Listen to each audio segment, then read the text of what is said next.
à l'intérieur du siège social dément de Samsung. Il s'avère que le siège le plus incroyable et le plus démesuré ne se trouve pas du tout aux États-Unis, mais bien à l'autre bout du monde, dans la banlieue de Séoul, en Corée du Sud. C'est exact. Aujourd'hui, je vais vous parler de la ville numérique de Samsung, le siège de l'une des plus grandes entreprises du monde, et de sa taille.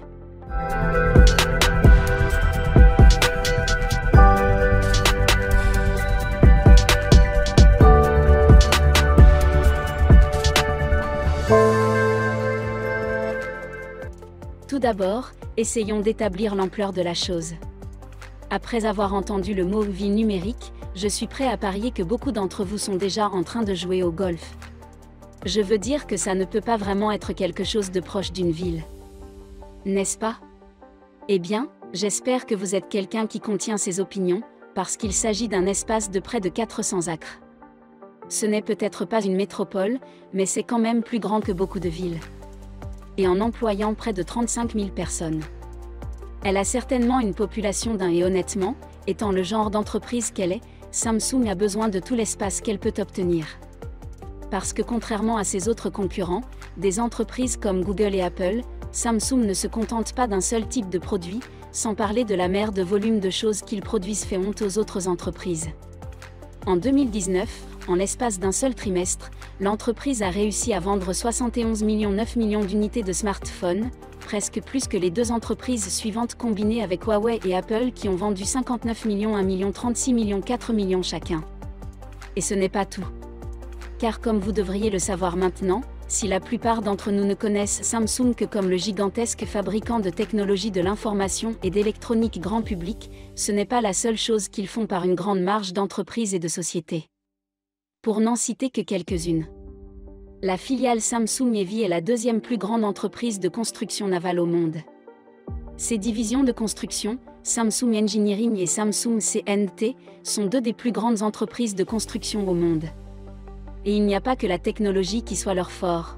Des entreprises comme Samsung Life Insurance se spécialisent dans des projets plus économiques. Et comme il s'agit de la 14e plus grande compagnie d'assurance au monde, il semble qu'elle soit également douée dans ce domaine. Avec tout cela sur la table, ce n'est pas un secret que la société âgée de 84 ans a besoin d'un endroit assez important pour réaliser toutes ses activités. Cela nous amène au site actuel de son siège, dans l'ancienne ville de Dowon, à 30 km au sud de Séoul, la capitale de la Corée du Sud. Bien que le site principal soit situé là, l'entreprise s'est depuis étendue à des villes voisines comme Yongin et Watson, qui se sont toutes combinées pour former la zone connue sous le nom de Samsung Digital Valley, vallée numérique de Samsung. Mais par souci de brièveté et de divertissement général, je ne me concentrerai aujourd'hui que sur les questions de sécurité et d'environnement. Aujourd'hui, je me concentrerai uniquement sur le site principal basé à Suwon. Comme je l'ai déjà mentionné, la superficie totale du campus de Samsung est de près de 400 km², 390 pour être précis, et cette superficie à elle seule la place au-dessus de sites internationaux comme le Vatican ou Monaco. Et il s'avère que la taille n'est pas la seule chose que la ville numérique de Samsung a en commun avec ces villes. En effet, la ville sur laquelle se trouve le siège de l'entreprise, dont les racines remontent au début du 8e siècle, la ville de Suwon, est en fait la dernière ville entièrement fortifiée de tout le pays. Et le fait que Samsung l'ait choisi pour y installer son siège n'est pas une coïncidence, car l'une des raisons pour lesquelles Samsung l'a préféré à Séoul est que, pendant la guerre de Corée, les immenses murs entourant Suwon ont contribué à protéger les installations de Samsung à l'intérieur de la ville. En comparaison, des pans entiers de leur site d'installation ont été gravement endommagés.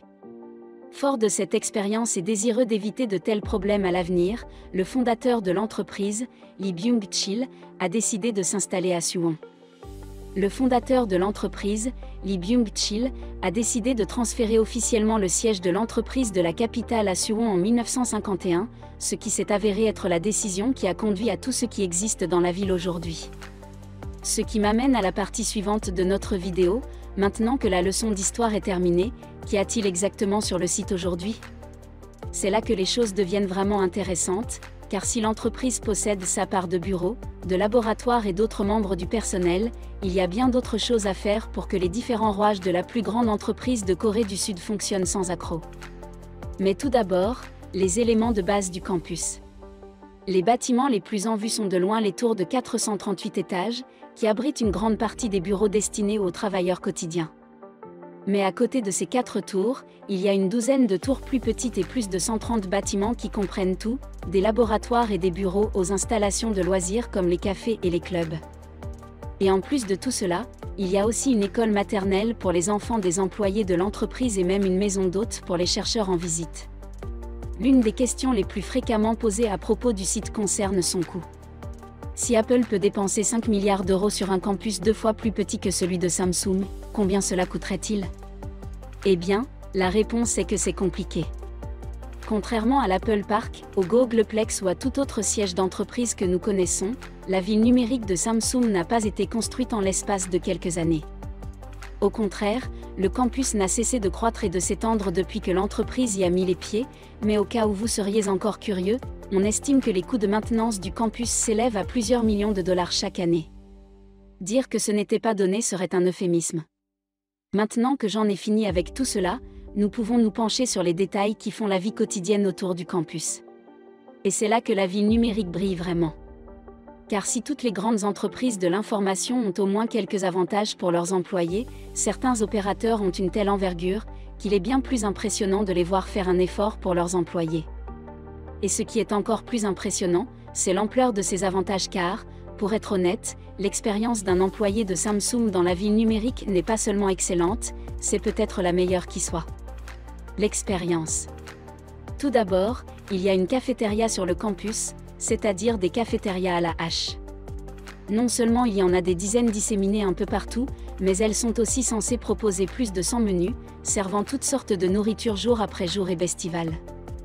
On y mange gratuitement. Et au cas où vous auriez l'impression que la nourriture n'est pas à la hauteur de vos attentes.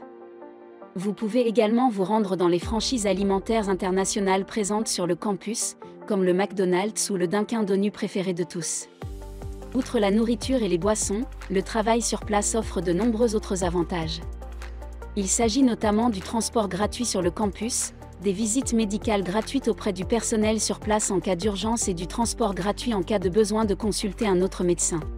En ce qui concerne les attractions, les 2 plus célèbres d'entre elles sont probablement le musée innovant Samsung, qui présente sans surprise les 90 ans d'histoire de l'entreprise, la science, les événements hebdomadaires, qui vont des concerts de rock au défilé de mode en passant par les talk shows. Et puis il y a les clubs, qui aident les employés à maintenir un intérêt pour les activités en dehors du travail. Ainsi, que vous aimiez peindre ou que vous ayez toujours voulu faire du parapente, vous n'avez pas à reprocher à votre travail de vous empêcher de vivre vos passions. Et comme nous le savons tous, la forme physique est une nécessité absolue pour une productivité maximale, en particulier dans une entreprise qui compte autant d'employés de bureau.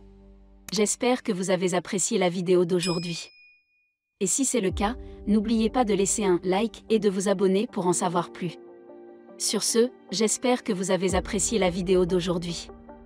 Prenez soin de vous et à la prochaine fois.